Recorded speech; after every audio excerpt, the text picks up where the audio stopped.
Okay, let's talk about training characters for maximum stats in Dokkan Battle. First, simply open your character menu and tap Training.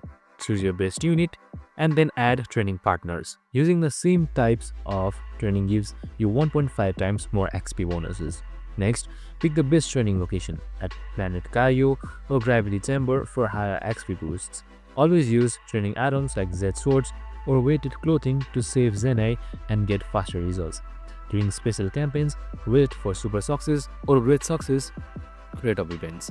They multiply XP and save resources. Once you level up fully, your character's base stats hit their max potential. Combine this with Awakening and Healing Potential Upgrade for insane power levels. So yeah, just simply train smart, match types and take advantages of bonus events to maximize every unit's growth. And that's it. This is how you train characters for maximum stats in Dokkan Battle. I hope this video helped. If it did, make sure to like, subscribe and tune in with us for more of such videos. See you in the next one.